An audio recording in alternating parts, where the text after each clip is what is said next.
Okay. Oh, I was supposed to remind you about that. And now you will all have a dialogue saying that this session is recorded and you can do with it whatever you want. So if you don't want your face to be seen in the archives of eternity, you can turn your camera off. But I would like you to leave your microphones off for this small segment, because when we start, it's my duty to say that we're part of the Agile 20 Reflect Festival. No, what I wanted to say. Before we start talking, I want to say something, and this is a tribute to Karl Marx, who you see in the corner. And what I want to That's say... Groucho Marx. Groucho Marx. Karl Marx is We most have to funny. re-record everything from the beginning. That's okay. Groucho Marx, yeah. So... And what I want to say is that we're part of a festival called Agile 20 Reflect.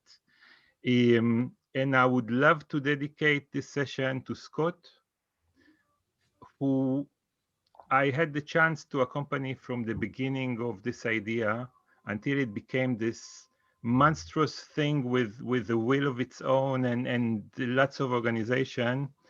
And is Lao Tzu said, I don't know, probably you will find a better version of it, but the best of leaders, no one knows they're there, right? Or when a great leader does right. it, the people think it was done by itself. It was something like that, right? Yeah, that'll do.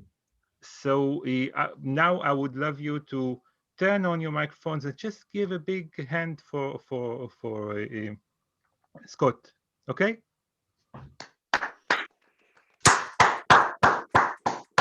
Yes, great. You can tweet if you know how to tweet, and you can put anything on social media if you know how and you want to. And that's the part of talking about the connection to the festival. And now I want to start the session. So the reason we're here is because I found years ago a book which looked like this and was written in Hebrew, still is written in Hebrew, that sort of changed my life. And it took me quite a few years to realize that these two worlds, the one which I was working in, which is a agile, whatever, transformation, scrum master, whatever you call it, and the Taoist mindset are one and the same. And when I realized it, I was so excited that I wrote an article on LinkedIn, and I took, I think, a day to write it and then rewrite it, and I took 2 hours just to draw the image that you see here. And I was really proud of the idea that I'm the first one in the world who thinks about this. And then I received a comment from this guy called Peter Merel, who said, of course, Lao Tzu is the first agile coach. And I've been working over 30 years, it's somewhere here, right? Over 30 years on translating this small book which contains 80 poems or something like that. And we started talking, and we found that we have a common interest in this. And not only this, Peter's book is, as we talked before we started the recording, is never finished, like always changing. And my idea was, in fact, this is why I was so excited about his book. His book was a translation of the Book of Tao, which I'll describe later what it is, into not English, but agility. So he took all of the views of something that was written theoretically, and I'm sure that you will interrupt me when I say this, was written 2,500 years ago into a different language of a different era, of a different context, while everything is the same. And my dream when I saw his book was to bring this into the people who need it, because I think a lot of people in our world are missing a big mindset shift. Like they see agility as something to apply in organization and not something to breathe life through. So that's how we met. That's how we got into this place. And I would like to start today by the story of the book, which will take me about 15 minutes. So if you're not interested, you can come back in 15 minutes. And then the agenda is that I don't really know what we'll do. So Can I interrupt for just one moment, Dov? sure, you can always. One of the differences between Dov's approach to the book and mine is that, and this is a very traditional difference. There's sort of there's even a name for this, sort of a Dao Jiao versus Dao Jiao. But and I don't speak any Chinese to speak of. Most of my book learning when it comes to Chinese is exactly that. That's okay, because the way I look at it, this story is a myth, a Chinese myth, that was created to sort of make certain that these ideas would be transmitted from dynasty to dynasty. But there's quite a lot of evidence to suggest that this was not originally a Chinese book, that it was translated poorly into Chinese, and people have been trying to make up for the poverty of the translation ever since. So since we don't have the original, in my view, we can take a lot of liberties with it. But Dov's going to, I think, give you the sort of let's be respectful story, which is cool. No, I'm never respectful. So I'm going to tell the story of the book as I understand it, and I read the story in this book. So today, this morning, just to refresh, I read a little bit again, and it's written totally different from how I remember it. Joy. So, tell your story, and I'll tell mine after. So what I want to say is that this story, as all stories, is false, and this story, as all stories, is true. Take it as a story, as a point of inspiration. Okay, so a long time ago, about, let's say, for the sake of argument, 2,500 years, in the big empire of China that you see behind me, in a map that I found somewhere, and perhaps it's not even the map of China, who knows? There was a time of change. And the time of change came because iron was invented and put into a system that was stable. So before iron was invented, people would make enough food to support themselves, and a little bit more to support the emperor, to support the all the mechanisms of the army and the empire, and give some riches to the emperor of China. And then iron was invented into the system, and people started to produce more than they needed. And commerce started, and the pirates on desert roads, like you see here, like this one, started appearing, and fighting started, and the empire started crumbling. And the emperor of China, which was a very smart man, because he knew how to choose smart consultants, didn't know what to do. So he asked his consultants. First, he asked this guy, a logical guy, I don't know what his name was in the story, which was the head of the army. And he said, top-down management, use force.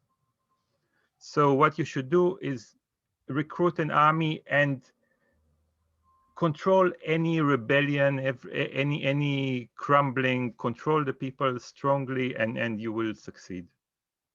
And he asked another guy who was a very smart one, a creator of processes and reorganizations, which was called Confucius. And Confucius, as you see in the story, was a well-groomed person with really nice eyebrows, wearing silk, and he was great in creating social order. And what he proposed is create social order. So I would advise you to create a new religion where you are on the top, below you the head of every canton, below them the head of every family, below them the firstborn of the man, of course, of every family, and below them all of the other brothers, and below them the women. So that we have a hierarchy where no one has the interest to rebel, because everyone who rebels has something to lose. Smart. So this is the process consultant, if you want.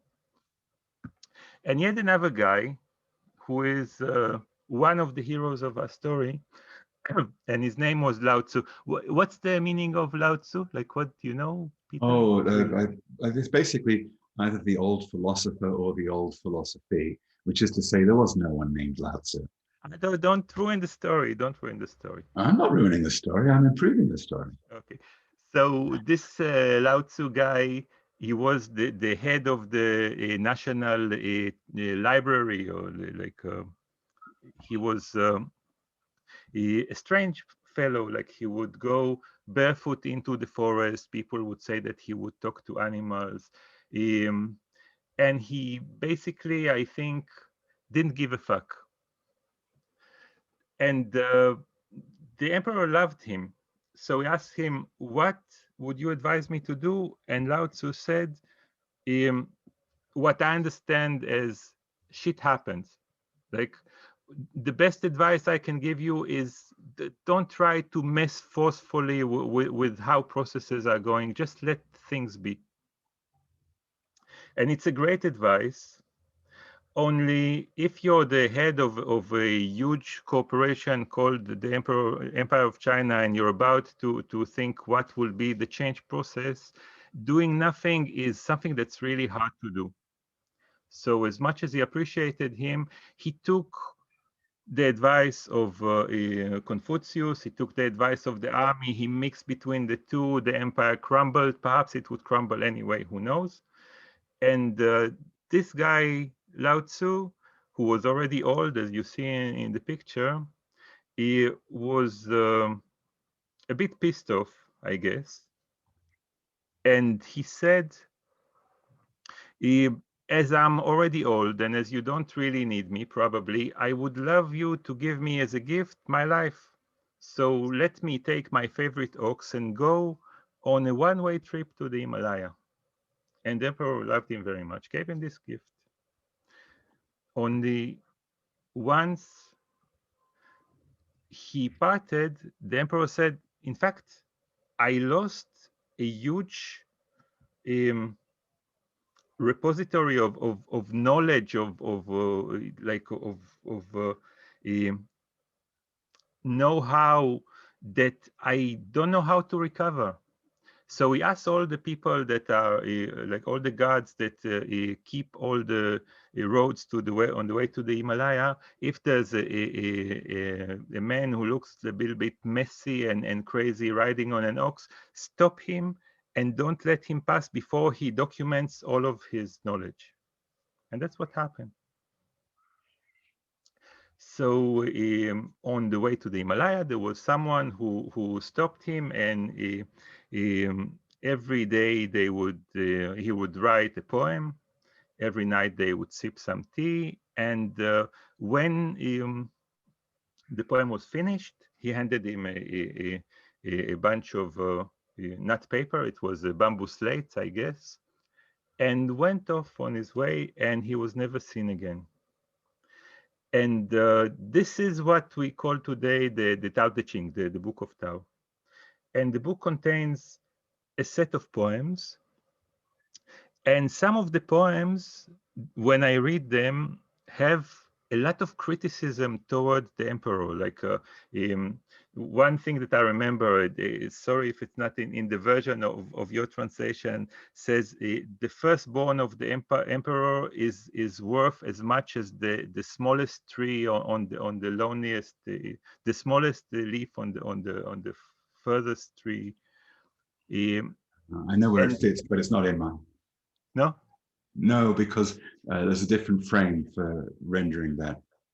Well, we'll get into that when I tell a little bit more about. I mean, really, if I believed the story that Dov just told, I never would have attempted the Agile Tao. It would have been really where I sort of come into the story was. So just let me finish the story, and then we'll. You go do that. Awesome. So what I wanted to say is that for me, the real hero of the story is the emperor, because what Lao Tzu left in the hands of his now it was his disciple, was a bunch of bamboo slates. And currently it's a story that is, it's a book that is translated in so many versions. I think they say it's the most popular Chinese book, the Chinese book with the biggest collection of versions in the world. So this is the story of the book so far, and now I'm sure that you want to say a lot of things, so I'll let you speak. I never want to say, I'd rather say a little something, but sometimes I'm very long-winded and it takes me a while to get there. So I had a bunch of translations of the book. My late father left me a bunch, and to cut a long story short, I happened across a translation by a guy named Victor Mayer. Mayer is a professor of Sanskrit, and he did a translation that he thought was just for fun, until in reading the Chinese, he started to see a correspondence with another old book, a Vedic classic from, well, the other end of the Silk Road, called the Bhagavad Gita. And Mayer, after studying the philology, the relationships between the words and these things, concluded in his translation that either one of these was a bad translation of the other, or both of them were derived from some lost common ancestor that almost certainly was an oral tradition, because the way that the poetry works is kind of a lot of things that are intended to help you remember things. And I think we should probably, before I tell you more of the story, we should give people a flavor. I should probably put a verse up and just to give people an idea of the sort of thing they can expect if they've never approached it before. So if it's okay, Dov, I'll share a screen for a moment and I'll go back to the story. Okay, so if I go share, I think that one. Let's try that. Okay, well, that wasn't the one I wanted to do. I wanted to do an earlier one, much earlier one. I'll do number 2, at least in my version, it's number 2. Okay, so beauty fades and love dies because all forms are cycles. Chaos evolves passion, hope breaks apart. Sorry, whole breaks apart. Hope breeds fear, weakness supports strength, growth feeds decay, after becomes before. There's lots of little things like that last line, after becomes before, where you're going, oh yeah, that sort of makes it, wait, what? I really love that about this. But anyway, as all forms cycle, agility takes no form, but harmony with the ebb and flow of forms. It anticipates forms without commanding them, adapts them without controlling them, accepts them without containing them. So there's a lot. One thing that I would love, next time when you read, be closer to the microphone and read slower. Oh, okay. I'll bring the microphone closer to me. How's that? Bit better? I think so. And also read slower. We have time. We have 1.5 hours. All right, but I'll come back. So yeah. Let me stop sharing for a minute because I want to get back to Victor Mayer. So when I read Mayer saying this, Mayer's really, really interesting guy. After he did this translation, he took a trip to a place in China called the Tarim Basin and discovered a bunch of 10,000-year-old mummies. And these mummies, they're not people of the usual stature you would expect in China. They're 6'6" people, and they have red hair and pale skin, and they're dressed in tartan. 10,000-year-old mummies, what are they doing in the middle of the Tarim Basin? Maybe these are the people who turned up with this oral tradition. Who knows? We don't know, and that's sort of the point. Now, by the time I read this translation, I'd actually already produced a translation. I had produced it through a bunch of Q&A over about a 3-year period with a bunch of actual sinology professors on the old sinology or Taoism studies list that the Australian National University used to run back in the 90s. But from my point of view, I thought I was just trying to understand this. I put a after I finished that Q&A with them, I put a GNU public license on this and put it out there in the world. And a gentleman named Oliver Benjamin decided he wanted to make a religion, a little bit like what Dov was suggesting, but we're not talking about thousands of years ago. We're talking about a decade ago. Oliver decided he wanted to make a religion about the Big Lebowski. He wanted to call it Dudism. And he asked me if he could use my then translation as the Bible of Dudism. Yeah, all right, as long as you make it free, because it's under a new public license. He said, okay, happy to distribute it for free. And he did. But he started selling certificates that ought to feel kind of familiar to people in the Agile world. He sold certificates that declared that the bearer of the certificate was a Dudist priest and entitled to marry people. And he sold like $500,000 $20 certificates. Yeah, I have a friend who just got one for his birthday 3 days ago. I have the very first one declaring me a Dudist priest. I'm not certain why that's good. But anyway, I guess I can marry people. So I get married, I'll get back to you. Yeah. So after that, I went, okay, well, I either just need to sort of set this thing aside and accept that it's going to be a Dudist thing, or I need to go, wait a second. I want this to actually be, and I spent by that stage, I'd spent probably more like 20 years on diddling with the thing. And I thought, well, what I'd like to do, and we found its way to a bunch of other things. That was the most outrageous of them. I thought, well, let me try and understand this from the Chinese, because I'd understood it by speaking to sinologists. Let me go back to the most literal renditions I can find. The oldest versions of this book aren't even on silk scrolls. The oldest versions are carved into bamboo slats from before the invention of silk, and way before the invention of paper, and even longer before the invention of dictionaries, which gives you quite a lot of license to sort of interpret the pictograms as meaning a great variety of things, because the Chinese pictograms have not really changed very much over the thousands of years, but they've picked up a lot of extra meanings. So if you look in Chinese dictionaries, there are dozens, sometimes hundreds of meanings for a single pictogram, and any one of them might be right when it comes to looking at this old poem. Even worse, the very first Chinese dictionaries date from 300 years after the earliest versions of the poem. So for me, the key that led to the Agile Tao was there's two pictograms, Shengren, which I no doubt I'm not pronouncing correctly because I don't speak Chinese in that sense. I've just studied the pictograms of this one book. Anyway, and Shengren is usually translated as the sage. Apparently, the sage is this very cool guy, and he does everything properly. And when you read most translations, it's all about the sage this and the sage that, and you want to be like the sage. And I looked at these pictograms, and the literal translation, at least the one that I picked up on, because as I said, there's lots of different translations you could make. The literal translation was the lively ones. Shengren, lively ones. This thing's talking about agility. Oh, well, if I take that sort of central phrase and I translate it as the agile or as agility, what happens to the rest of the poem? So that was quite interesting.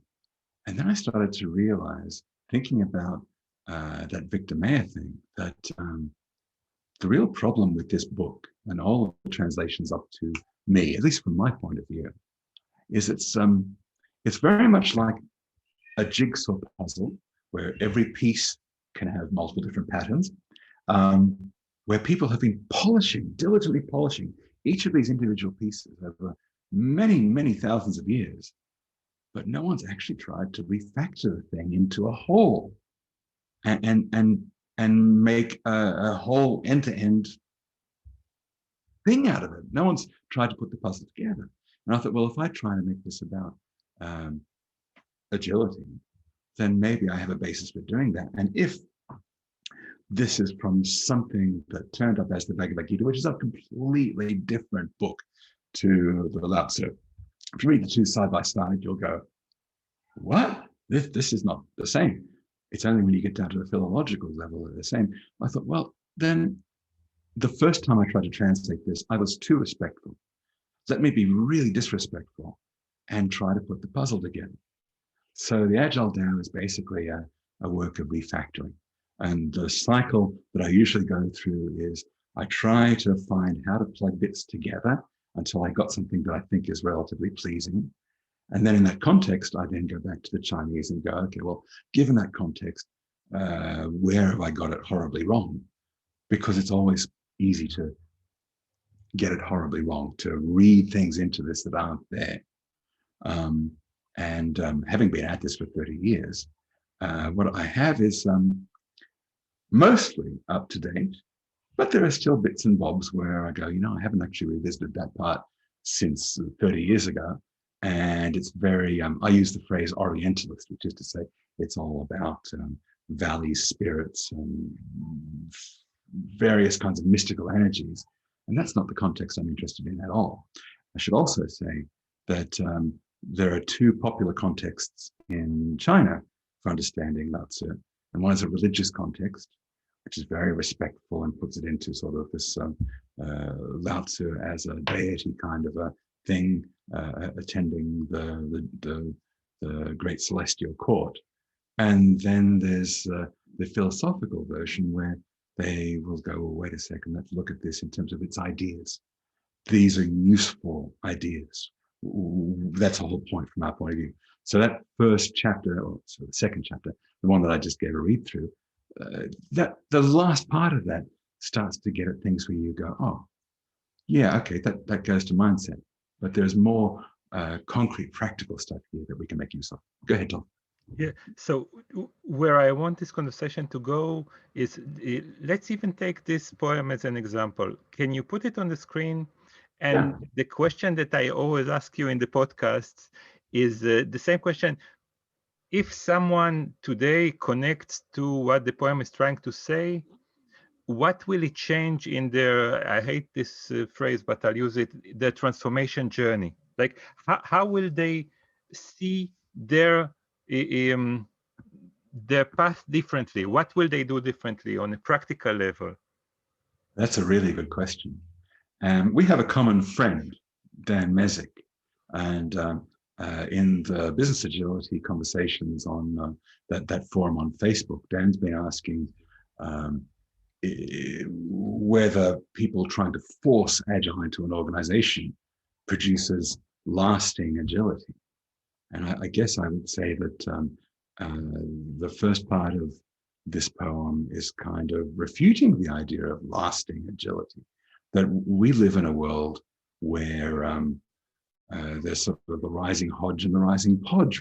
We have people trying to assert order with frameworks and coaching and to get things just right.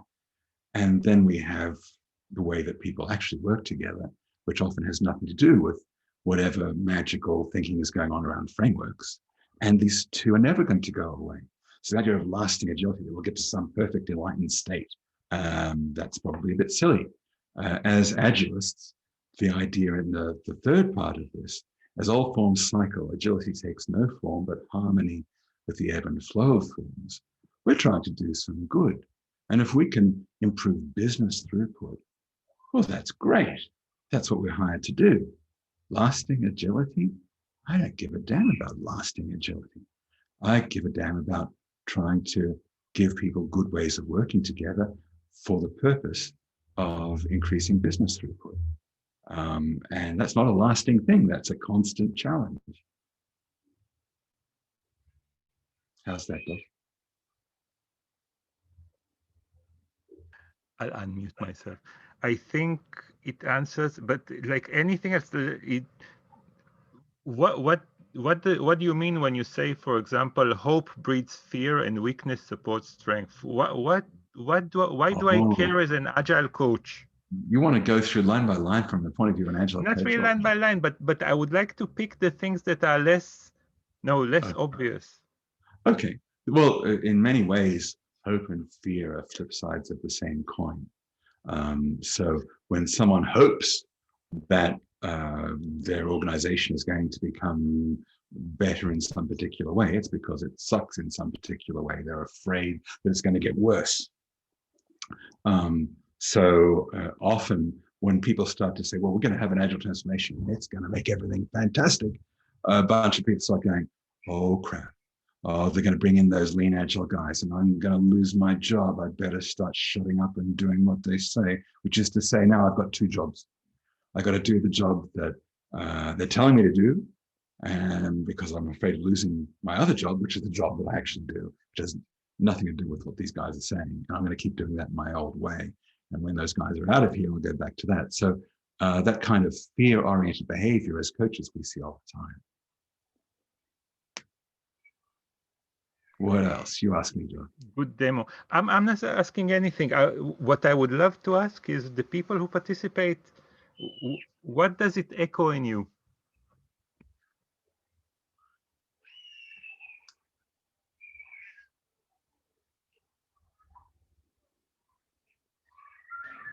Hey, Hi.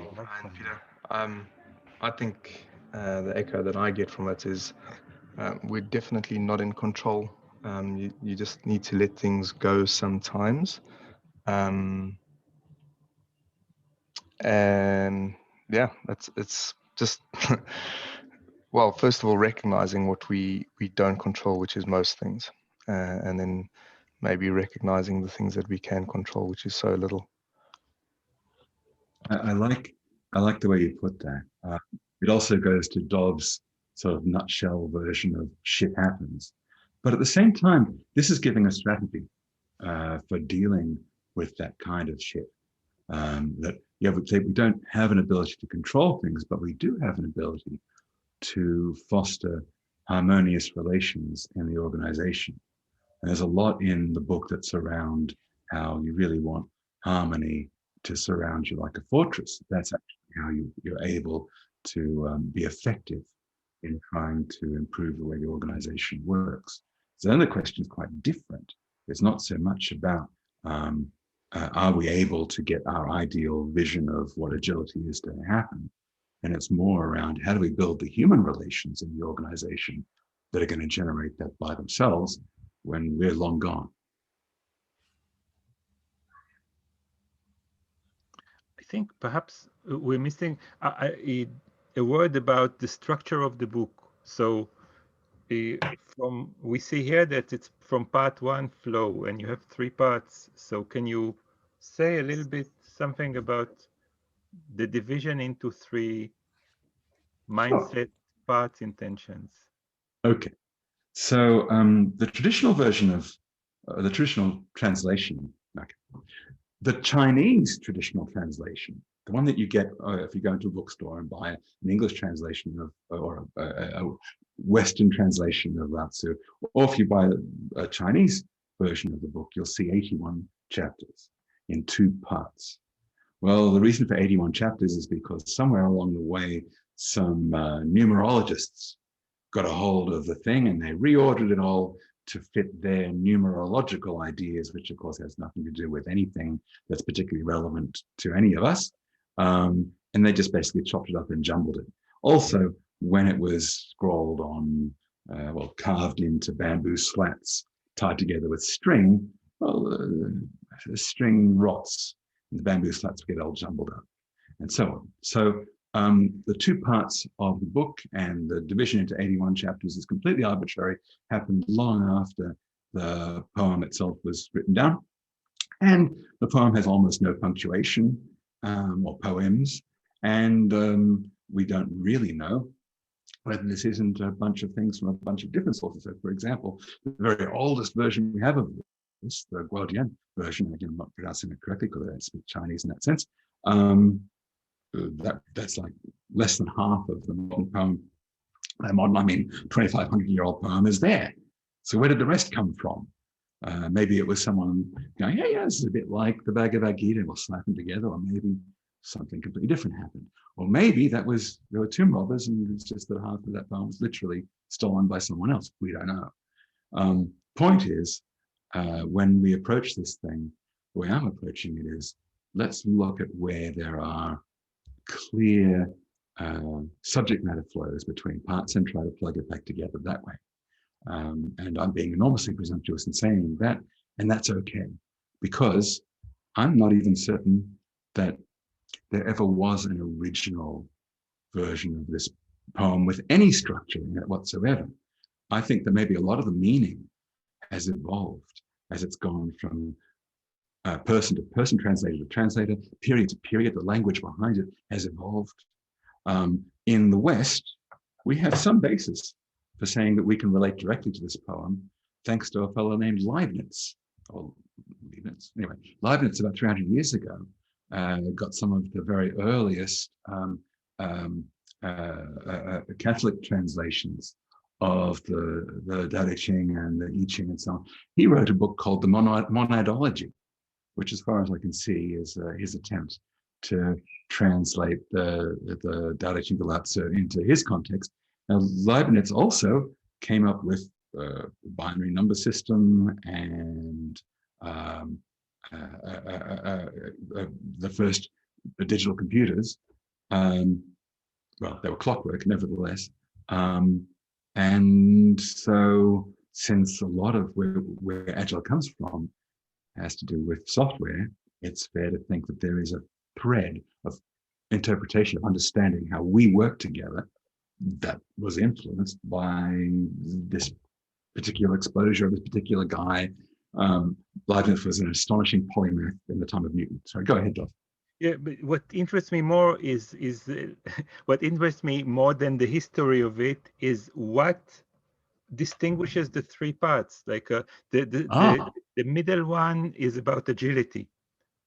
The first one is about. Cool. Okay, so we love to talk in the Agile world about the state of flow, both in terms of, we think about value flow and workflow and learning flow. If we think about triple loop learning, a la XScale, which we're not talking about today. I want to talk about XScale. I can talk until the cows come home, but that's what we're sort of avoiding today. So flow as a mental state, this is something we think about in very specific context in most of our conversations. We think about the mind as being something that your brain is doing for you, and that you are apart from the rest of the universe. That's not the concept of mind that's baked into Taoism, it's baked into Lao Tzu.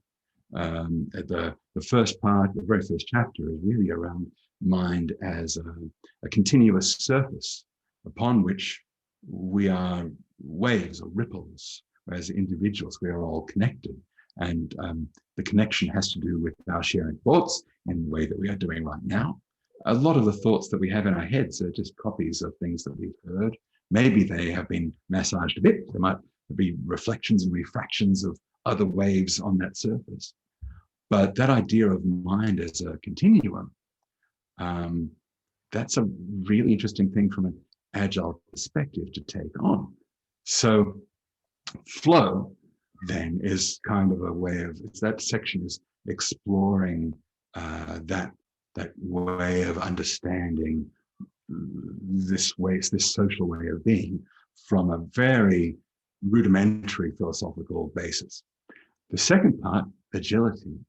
Agile, it comes up in the first part. The second part is trying to give us useful, concrete, practical things we can do as Agilists. At least that's the way I was thinking about it. The third part, harmony. This is a word we don't use much in an Agile culture. But if we think of harmony in the sense of mutual benefit, we're trying to develop, we often say learning organizations. But when we talk about a learning ecosystem in an organization, we're usually thinking about, we want learning to flow because it's going to be mutually beneficial to everybody in the organization. We have this vision of a harmonious organization. So a lot of Lao Tzu is actually, I would contrast to Dov's interpretation that it's critical of leaders. I think a lot of Lao Tzu is advice to a leader. And so I tried to take most of that advice and put it into a section of its own, because it has a very different flavor to the other two. Now, rereading the second and third sections today, I went, ooh, I think maybe I need to split it into 4. But that's probably something for tomorrow, not today.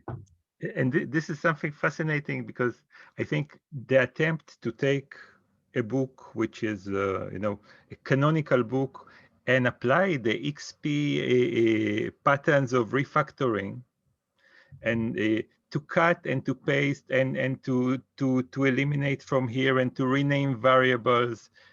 And how many poems do you have? I think at the moment it's 69. Yeah. But also at least one that needs to split it. Let's say 70. So also deleting code in the process, right? So you deleting. That's something I'm pretty careful about. There's no lines in the Chinese that have been left out. Even where there appears to be duplication, if you look at this in context, I don't see it as duplication. I see there's quite a lot where because it is a poem, because it tries to be an oral tradition, there's a lot of stuff where there are similar forms to the way things are set up. But the point of each of the individual lines and each of these individual stanzas, they always, at least in my view, have a reason for being. And there's nothing where I'd go, oh, I would chop it out. But in the sense of refactoring, there's lots where you go, well, these things have a commonality that isn't revealed by the traditional ordering. So why don't we bring them together so you can actually understand the flow, that commonality? And also this idea of we want self-documenting. We want cycles of dependency between parts of the poem. We want them to become explicit as stanzas or as chapters. So the intent is very much an XP refactoring kind of exercise. You're muted, Dov. I know, because You don't need to. tons of trucks. No, I'm not muted. The tons of trucks in the background, so I'm trying to eliminate that. I would love you to take another. I know you prepared some segments to read. Can we hear something from the middle part, from the agility part? Sure. Let me Only see. slowly and close to the microphone. No, all right. I'll be that respectful anyway. Let's see. 21, I think, was where I wanted to go next. So let me go there. Yeah, the screen. Yeah, just a moment. And let me share a screen because I think you turned screen sharing off for me, which is good. So if I go to share screen, and I'll go there. And while you share, my idea of this talk was that it belongs to the participants as much as it belongs to us. So if any of you wants to comment, add something they don't understand, something they don't agree with, or even bring, which is for me the curious part, bring what happens in your organization that you would love to hear what Lao Tzu would have maybe said about it. Just bring it on. Yeah, I would like to second Dov's request. We do this podcast around this thing, and we've really just started scratching the surface. We've done maybe a dozen episodes, and that's good fun. But I am much more interested in seeing whether we can get some value for the people who are here that they could actually apply than trying to gas on at length about any of this stuff. And I, as you can tell, have infinite amounts of gas. Maybe I should read this one, Dov. What do you think? While people are gathering their thoughts, then we can open the floor. Yeah, go ahead. Okay. Slowly. Okay, so I should say the Roman numerals, that's basically how you can track this back to the traditional numbering. In some of these chapters, you'll see that they tracked back to one of them is tracked back to like 6 different chapters. And so, but at least you can go tracing if you want to. Okay, the end of agility. So this is the version control of your book, right? It's primitive, but I do have a Git repository for most of the work I've done for the last 10 years. So if someone really wants to go through that, it's on GitHub, it's public. Yes, you can go through it and go, man, he's dumb. And that's okay. People love to talk about agility. Often that's all there is to it. But there are 3 values agility represents and the Agile express: compassion, openness, and discipline. Compassion generates courage, openness, learning, and discipline, flexibility. courage without a warm heart, learning without an open mind, or flexibility without a coiled spine spell the end of agility.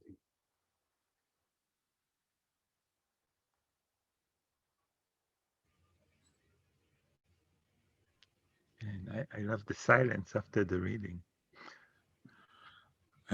For me, a lot of the work for this, of getting this into a shape where it made sense, because this is one of those parts of the book where the challenge is that there's huge amounts of repetition. It's very little variation in the Chinese, and trying to figure out, well, what can we do with this repetition that's going to say something pithy in English was the challenge. But that last bit about the coiled spine, I think, is where a lot of agilists fail. That we love this idea we're warm-hearted people, we have open minds, we're learning, we're the eternal beginners. But when power exerts itself, we find ourselves in a situation where we can either push back and get fired or roll over and fail. This idea that we can do the rope-a-dope in the sense of Muhammad Ali, Rumble in the Jungle, that we have a coiled spine. It doesn't matter how many times you batter away at us, we're going to find a way to come back, absorb your energy and use it, wear you out with it, and then bring it back. And there's a lot in the second part that sort of gives strategic ways of doing that. I think that's really critical to agility, and not just agility in the sense that we bring to organizations, but I mean, I paddle a surf ski, and surf skis, for those who don't know, are like kayaks, except they're unstable. They're constantly trying to tip over. That's so that you have an ability to go where you want to on a wave or a swell. Well, if you don't have that coiled spine thing going on, you spend all of your time climbing back into the boat. And so that constant making adjustments, back in the original Extreme Programming Embrace Change book, I've been involved with Agile since before that book was published. Beck had this lovely metaphor about how Agile is not about getting the car pointed in the right direction and letting go. It's constant small adjustments. That's the sense that we're getting at here. And so if you've got all the rest of this, but you don't have coiled spine, then you're not bringing it. Peter, hi, Seth. Really enjoying this. It's great. I'm kind of intrigued by the discipline and flexibility piece. Yeah, because I'm thinking about the definition of discipline. If you look up the definition of discipline in a dictionary, and you think about the connotations of discipline, and thinking about the concept of flexibility, that's a bit of an oxymoron there. Yeah. What am I missing here? Okay, so let me bring it back to surf ski, because that's easy. So with surf ski, one of the ways that you make yourself stable, since the boat itself is not stable, is the way that you move the paddle through the water. The paddle has a wing on the end of it. And there's a point where if you bring the paddle to a place just past your hips, that the paddle actually makes you unstable. So you have to develop a discipline in the stroke to be able to both move the paddle, let it slide out using the wing to be able to generate force, and then to be able to bring it out. And even though when you look at someone paddling a surf ski, particularly if you're not paddling yourself, you go, well, it's like walking. It's doing the same thing over and over again. But learning is to be able to do this well, and to have the flexibility to ride waves, to be able to catch swells to downwind. People are able to, on surf skis, they're able to paddle along at 35 knots on downwinding. And it's all about the discipline of how you control the paddle. If you don't have that discipline, well, you're just going to fall on the water. You won't be going at 35 knots. You won't be going at any knots. Yeah, so for me, that's kind of akin to the idea of deliberate practice. Yeah. So by doing something, and that's a quest for mastery, is it's effectively, I guess, in a way gonna, I don't know, is it too strong to say, kind of liberate you, or at least give you, you know, that confidence to do something effectively within some obvious kind of guardrails and boundaries, etc. Absolutely. Am I getting a bit closer? You are. Well, let's think of it in an XP sense. So with XP, we have this idea of merciless refactoring, that we have to be continuously refactoring to make certain the cost of quality doesn't go super exponential, which is what it does if we don't mercilessly refactor. A lot of Agile has kind of let that slide very much to its own cost. Instead of twice the work in half the time, very soon you have half the work in twice the time, and then it gets worse. Or think about Yagni in an XP sense. You aren't going to need it. Well, if we apply that idea of you aren't going to need it, you either need it right now, so you do it now. There's a maintenance cost to everything. So if you do things before you need them, then you're going to pay a lot of maintenance costs you don't need to pay. If we were to apply that consistently to product backlogs, well, then most of what we're doing with product backlogs in most of the Agile world lacks discipline, because we have those stories that we might never get to. We're wasting time analyzing these stories, putting them in the backlog, but we need to go breadth first and do something. I'll plug Xscale, 3D Kanban. We can pick up a lot of cycles simply by applying that discipline. Nice, Peter. Nice stuff. Cool. So I'm letting Dov steer, so I'm not entirely certain where to go, but if anybody else has something they'd like to ping on this one, I'd be delighted, or anything that you'd like to talk through, it's all good. Well, this poem, the one, but also the part about discipline, but also from before when you talked about hope and fear, brought me to put in focus something about the context of agility in, you know, the modern day agility. And I was wondering about the context of this, of Tao, in, you know, thought of as a philosophy. In terms of agility happens, I would say almost all the time when we talk, you know, software development or even other things, in a context where certain things are rigid and it is not up, you know, and they're accepted as such. So for example, if a company cannot pay its bills, it goes into a process of receivership and bankruptcy. If a person cannot pay the mortgage or the rent, there is a process which happens that you lose your home. Mm-hmm. Now, which means kind of we have to do something to maintain that. We have to do something so that the company doesn't go bankrupt. So not any kind of mistake. Oh yeah, so the company goes bankrupt. Who cares? Life goes on. It's, you know, there is certain things where you say, oh, let's stick to that. Let's do everything to maintain that rigid part. And of course, when you go from personal philosophy, you could say, well, make yourself independent of that. You know, you hope startups and everything goes bust, but life goes on, and that's a cool thing.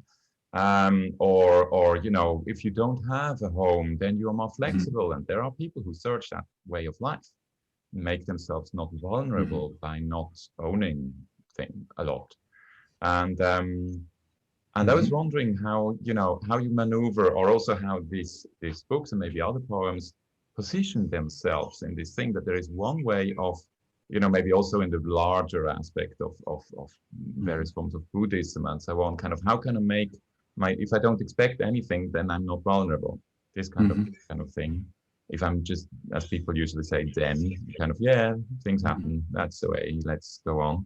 And this other thing where we are, or usually what all the context that most of us are in and where we talk about, there are certain things that we don't want to break. There are certain things that we don't want to go down. And so I'm wondering how you relate to this difference. So it's a really superb question. Thank you for that. I should also mention we have a session, I think it's next week, that same time next week. Sorry, say again? Exactly the same time next week we have a session. On the vinegar testers, where Nick Argyle is going to play a Confucian, and what is the Buddhist gentleman's name, Dov? Amaranato. Yeah, so he's new to me. But so he's been a real kosher Buddhist monk. He's begged on the street. He's done all of that part, and then tries to bring that perspective from the perspective of how do these things come together. There's a really interesting conversation to have, but I want to have a different conversation here, because I think you're asking a really good concrete question. When it comes to what Dov was saying around, that's not what I want. Is it earlier than that? Yeah, that's the one I want. What Dov was saying around, oh, shit happens. I don't think that actually really reflects what we're trying to get at here. I think if we're passive and just say, well, we just accept what happens, we don't have that coiled spine going on. The idea here is that there are a lot of things we can do to produce harmonious outcomes. And if we take our hands off the wheel and just go, well, the car will crash, shit happens, that's not really what we're trying to do with agility. So this is a poem that, again, in the Chinese, it's kind of just waffling. But there is a clear metaphor in this poem for a river that you see a lot of throughout the Lao Tzu, beginning with chapter 1. But here, the idea, the vision is of someone who is new to, or a stranger to some part of the country, and they're trying to cross a river that's iced over.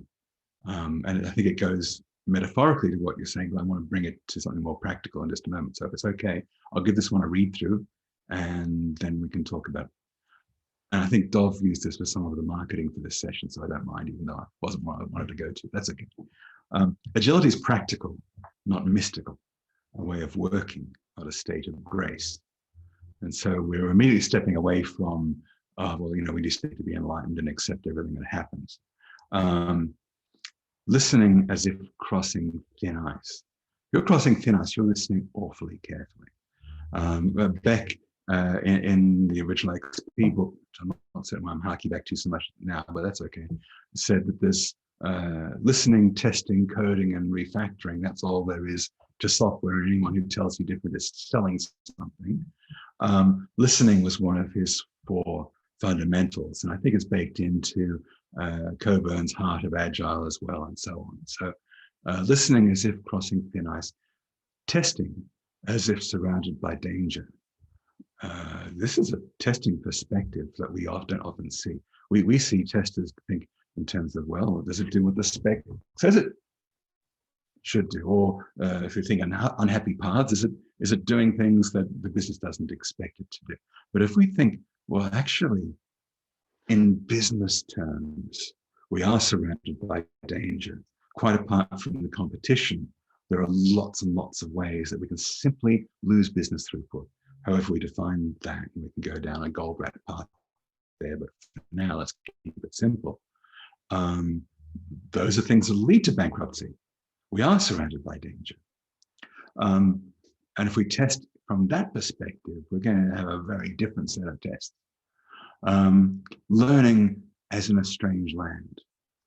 We think we understand the people we're working with. We think that we understand the business. We think that we understand software.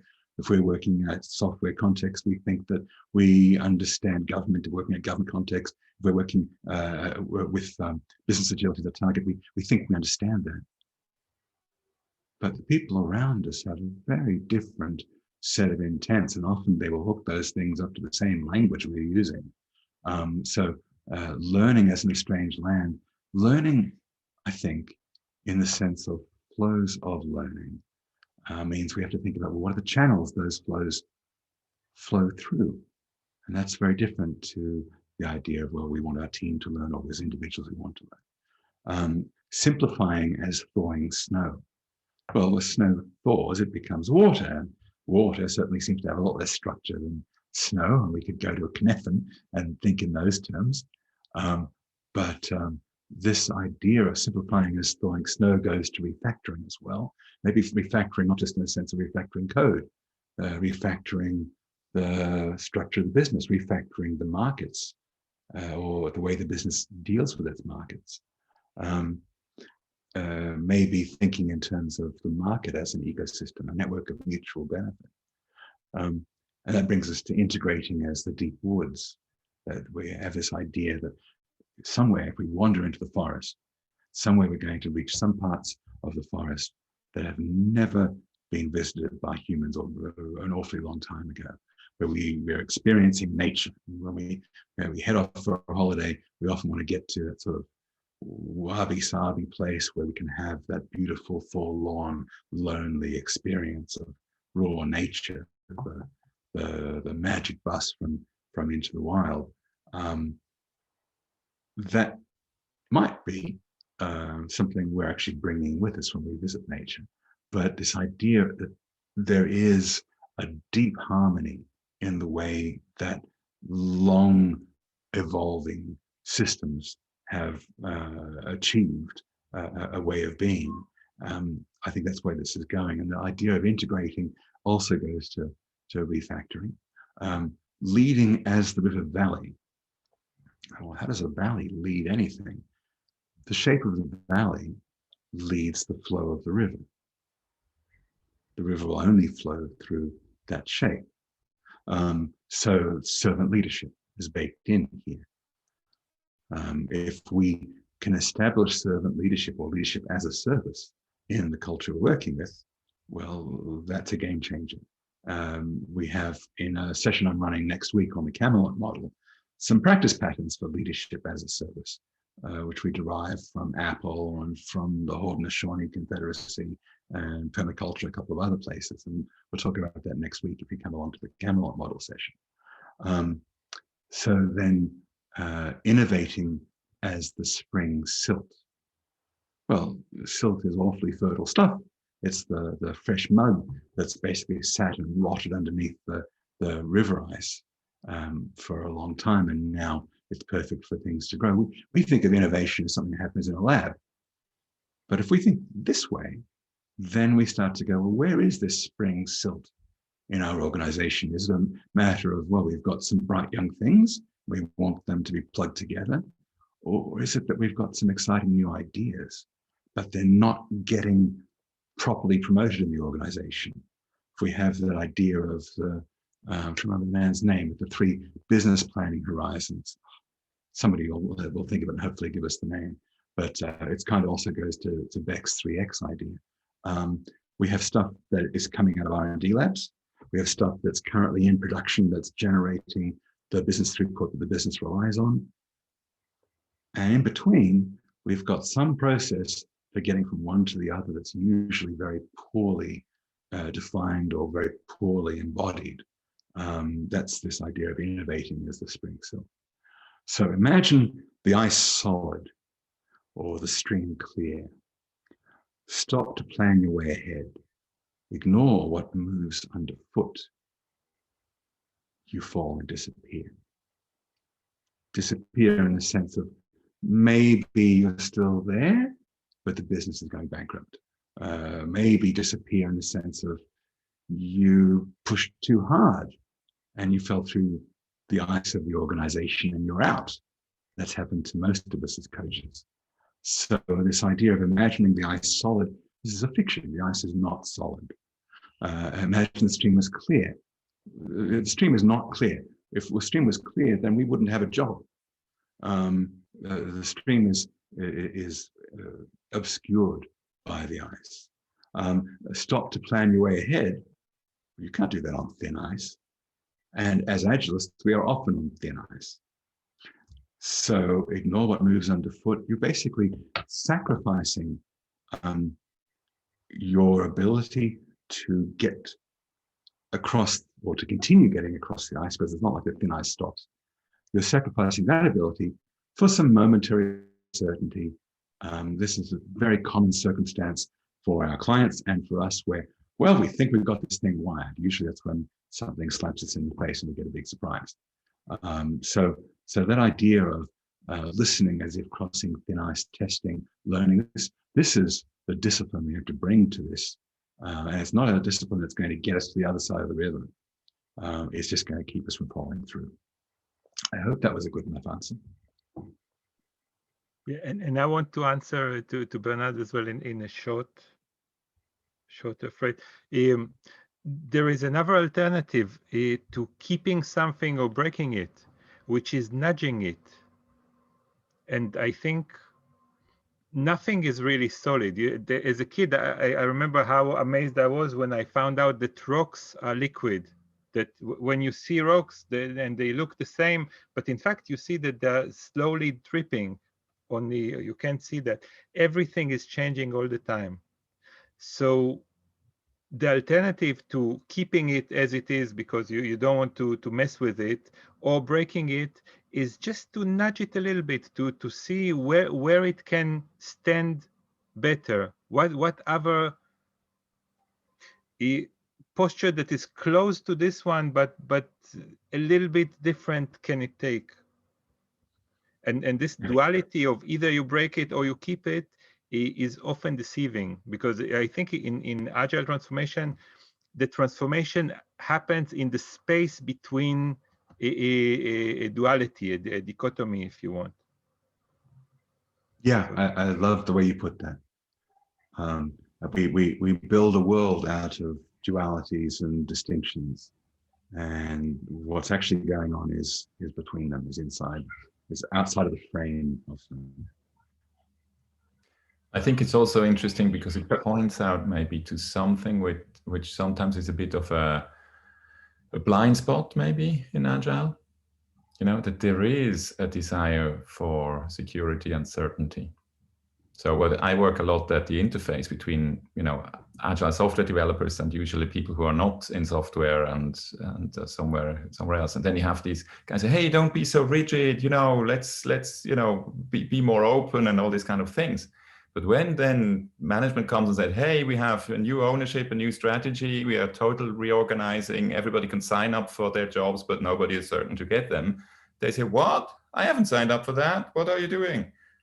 So there is a legitimate desire for also things which are certain and stable. And it's interesting to look at the connection. So if you have stable teams, or which you give them the time to develop a certain way of understanding each other and develop trust, then you can be more flexible on the product side, for example. Yeah. And, so what I see sometimes is that this is kind of not talked about.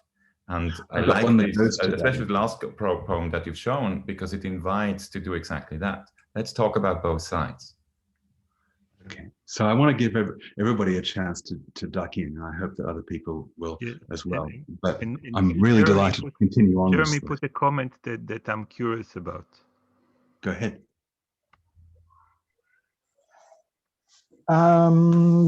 Sure. Yeah. So this notion is pretty commonplace, right? That conflates acceptance with passivity, right?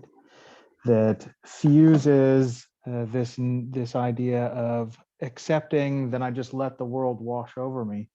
But acceptance can also be a very active way of, let me accept what is happening around me so that I can become into better relationship with it, that I can manage with what's going on, right? And this is very related to agency as I see it. Yeah. There is a saying that I love. It says, it's easier to ride the horse in the direction it's going. Okay? And when you ride the horse in the direction it's going, it's not that you accept where it's going, but again, the concept of nudge, like if you ride a horse where it's going and you look to another place, you just have to look, and the horse will turn a little bit in that direction unless there's a conflict between you. So instead of just accepting and passively, being tied to the horse and just taken for the ride, your will merges with the will of whatever you're riding. Yeah, that's not the one I want. Yeah, so the point on acceptance not just being passive, that was kind of in that second chapter that we were looking at as well. But there's a series in the middle of part 3 that kind of goes to this idea that I think it's the one actually before this, maybe, that I wanted. Oh, maybe it's not. I'm going to spend too long chopping and changing. I'll go to the one I was going to anyway. That's all right. So there's a secret to conquest. Generation upon generation learn to their sorrow. Conquest doesn't secure peace. No one seeks grief, fear, or hatred, but these are all rewards of conquest. There is a secret to surrender. Without effort, needing no breach to enter, ideas subvert the strongest force. As invasion without bloodshed, by thought without form, passes beneath the conqueror's notice. Once we accept that the business is going in a particular direction, the management's going in a particular direction, well, that gives us an agency that we can work with. We can say, right, well, that's beautiful. Now let's find a way to build a will in the organization to change the direction the horse is going. If we try to hold it up short and go, no, I'm going to conquer this organization, I'm going to go hard at it, and I'm going to get this to become what I want it to be, that's not going to work out very well. There's a line in the chapter I was looking for, but didn't find. I found it. These are the secrets of subversion. As a fish should not rise from its depths, a sword should not leave its scabbard, nor a host neglect their guests. And then the one before, the stanza before that, to overthrow someone, first support them, to take from someone, first supply them, to control their power, first channel it, to stop their influence, first transmit it. Until you have got yourself into a situation where you can do this with integrity, you are not there keeping secrets and trying to be a bad actor. You're there trying to inform the approach to generate a better outcome.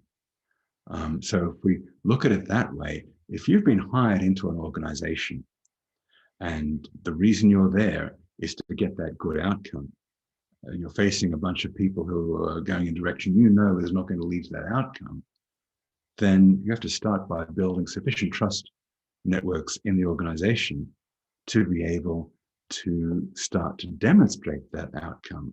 That's the only thing that's going to influence those folks. So the beauty of this line about a host should not neglect their guests. If we look at the people we're working with in the organization as the guests, then once they're going in a particular direction, they're getting outcomes, the host, the management, can't neglect them. They've got to go, okay, well, I'm going to have to harmonize with them. So you don't need to express your power as an agile coach in a confrontational way. What you need to do is find a way to build a harmonious network that's going to be going and demonstrating the learning and business outcomes that you've been hired to produce.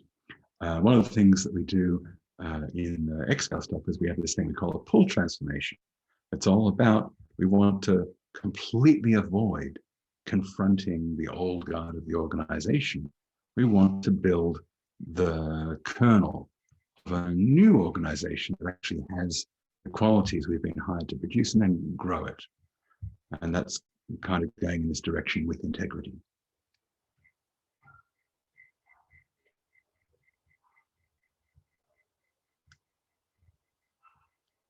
So, if nobody else has anything else, I did have a chapter I wanted to go to.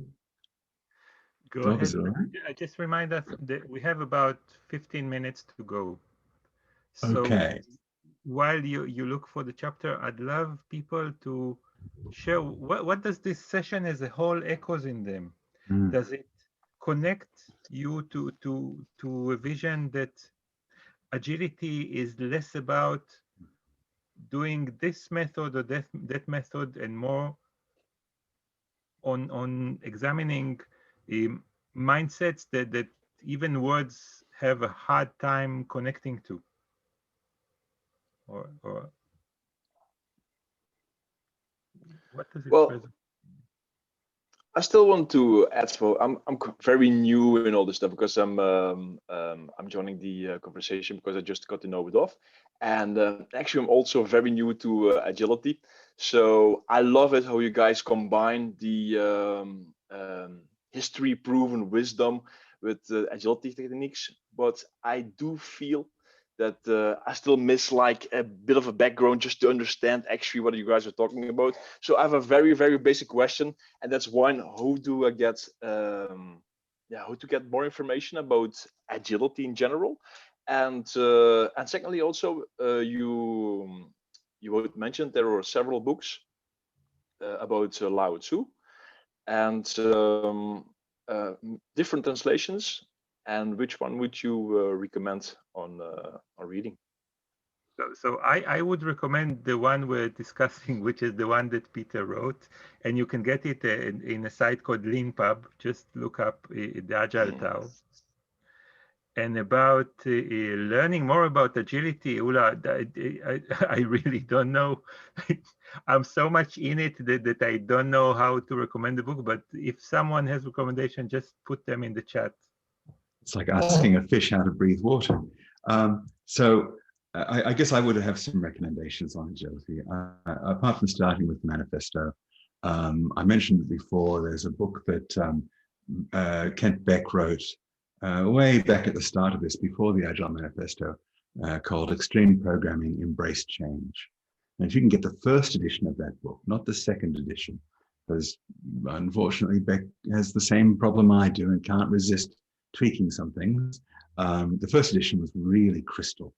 And that's not to say it was Alistair Coburn's crystal, it was Beck's crystal, and it was really the gem that kicked all this stuff off. I would start anybody with that book, even though it's very software and geeky, it would still provide you with an ability to go, oh, well, there's some nice terra firma under our feet. Now let me start to approach the rest of this stuff.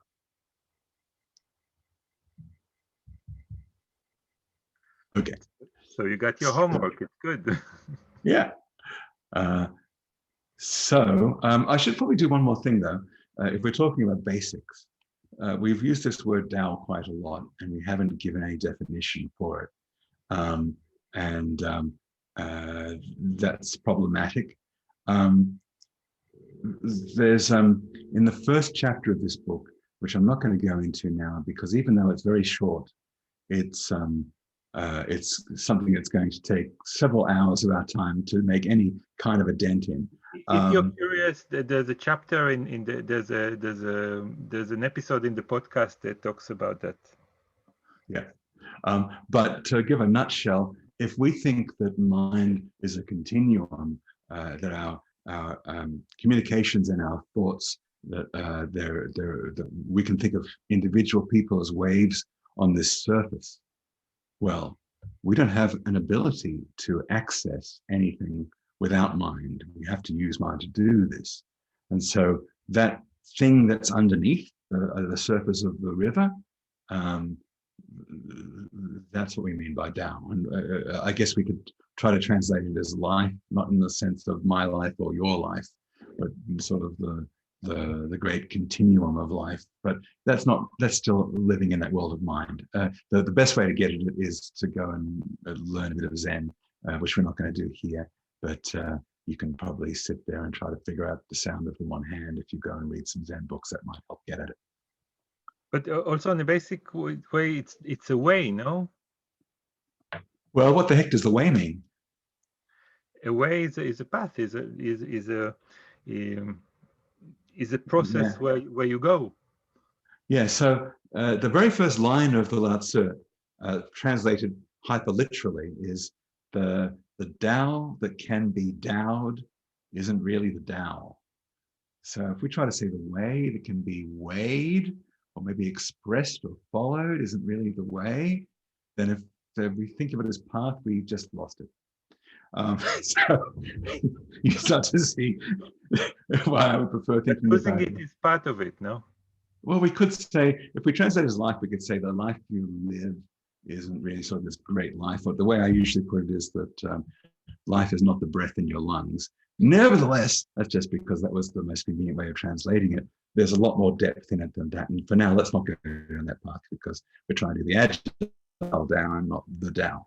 I just wanted to give enough of the flavor of it so people who want to go and tease that out can. So given we probably only have 5 or so minutes left. 9. I'm thinking 9. I'm thinking we might go to the very end of the book instead and have some fun with that. let's cut to the chase. Let's go to the end. So let's see if I go to way down, not that far down. I want to get to here, and I'll do a share screen. Okay, that'll do us. And I think that really goes to the festival as well. So that's rather beautiful. So if I go back to here and do a share screen, which I'll do there and share. Okay. Keep your community small. Can you just do me a favor? Read at half the speed. Okay. Keep your community small and its systems simple. Learn science and engineering, but don't depend on them. And keep weapons, but keep them hidden. Sail boats and ride horses, but not far. Teach art and mathematics and study history so you don't repeat it. Grow your own food and make your own clothes. Build snug homes and share your festivals. Dwell within cockcrow of your neighbors, but don't interfere with them. This vision of an agile community, and we can think of it in software terms or in business terms. We can think of it in terms of a community of coaches. We can think of it in terms of the festival that we're attending. I love that idea that what we're doing provides us with an ability to share all of the benefits, but not interfere. And that becomes the way that we can start to think around what agility could mean to us. I like to think of agility as something that generates a learning ecosystem, and that there's a praxis that goes with that. We'll talk about that at the session we're having on Monday on the Camelot model, which I'll give a quick plug. It is really only a model, but at least it is a model, where Spotify model isn't a model. It's something that it is a way to accelerate the flow of learning through our organization. And so we're used to thinking of ourselves as, well, we're way past horse riding civilization. But the good things in life still look like this. That's really, if you could live as is described in this little poem, you'd be pretty happy. If you can have your phone with you and do some work in Zoom rooms at the same time, well, that's even better. But the fundamentals of community, I love the way that this sets it up. I'm not certain where to go with it from here, but since we only have 9 minutes to go, I'll open the floor to anybody.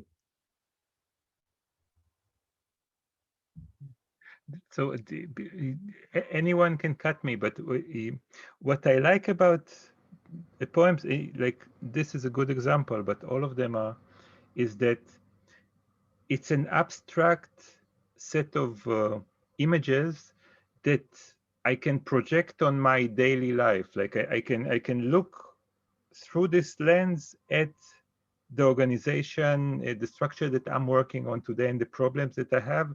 And a lot of times, just like I told Bernard, it tweaks, it doesn't shake the reality, but it tweaks it a little bit. It gives a small opening to where things can become possible. So for me, that's why I like the book. For me, this goes to this idea of descaling. That the point of what we're trying to do in bringing agile to organizations is still about small, self-organizing, autonomous teams that don't interfere with each other. How do we get them aligned to be able to achieve business outcomes? That's not about scaling agility. It's about trying to reduce the meeting sizes, to reduce the distance between doers and deciders, to reduce the amount of time it takes for feedback to occur. It's something that there's a mathematics to doing this. But in terms of the objective, I love the way this sums it up. Keep your community small and its systems simple. That we lose when we start talking about scale, this and that. may I make a remark? Please. So it's Patrick here. Hi, Dov. Hi, Peter. For me, from what I hear and what I feel and live about agility is that we bring together reason and emotions, and not or. And moreover, it's also emotions are deep in the heart, and reason with a clarity of mind, and not reason like the like this. Yes. And that's the point we miss in our companies today, where we use agile by the book or agile to perform, etc. Yeah. Open mind, warm heart, coiled spine. That's where we started this conversation. Exactly right. Without any one of those, we're going to fail. Okay, so we're about to end the session. And I'd like to do two things. One, to plug in the two other things that, or three even, that I do in the festival. One, as Peter mentioned, is called the Vinegar Tasters, or Peter wanted to call it the Vinegar Testers, which is an attempt to have a debate with the three points of view of the Eastern philosophy about as the festival points, the past, the present, and the future of agility. Like what Lao Tzu would have to say about all of this, you probably heard here, but not in a debate form. And you already heard, if you were here in the beginning, about Confucius and of course the master, right, the Buddha. So we'll have three people who try to represent through their own lens and without any guarantee how they see, how they would have seen through the eyes of their mentors, the agile road.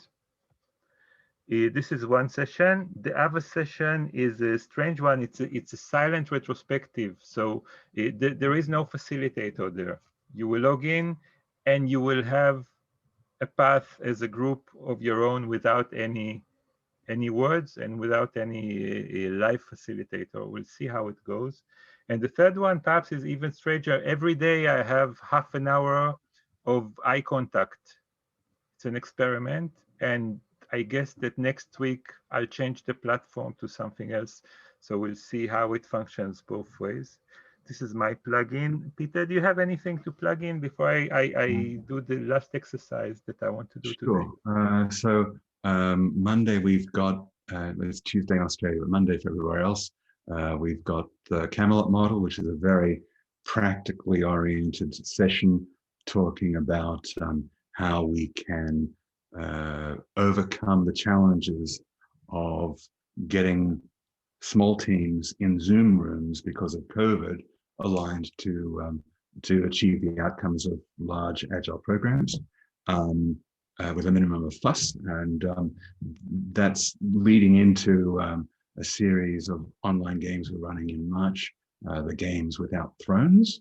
And then, so that's this coming week. And the week after that, I'm running a session called Agile in Space, which is basically looking at, well, if we were really to take this agility to the utmost, what could we do with an agile civilization? How would agility be important for getting off this planet?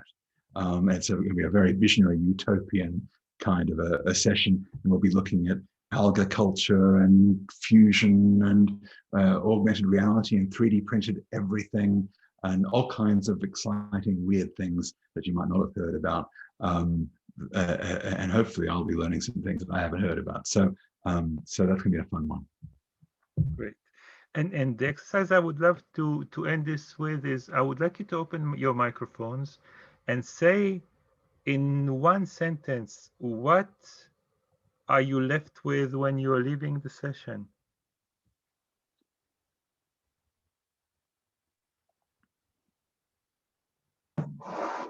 The beauty of metaphor.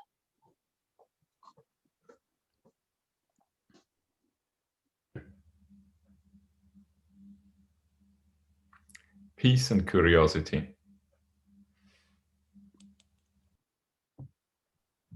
serenity.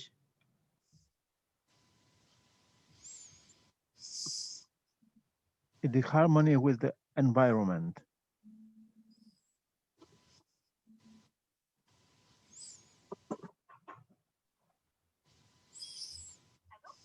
Oui, allô?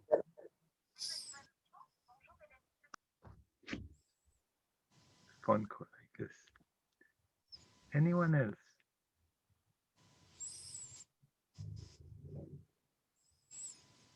A desire to see agility through a different lens.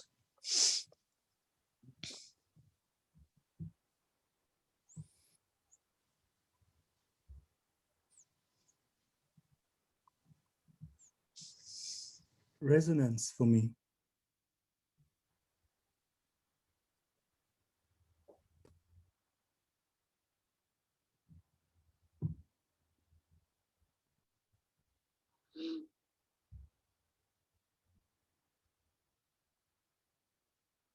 So for me, it's a big calm. I've spoken too much. But you always do. Thanks a lot, and see you next time, I guess. Bye-bye. Thank you. Thank you. Bye-bye. Yeah, thanks, Thank Dov. you. Bye.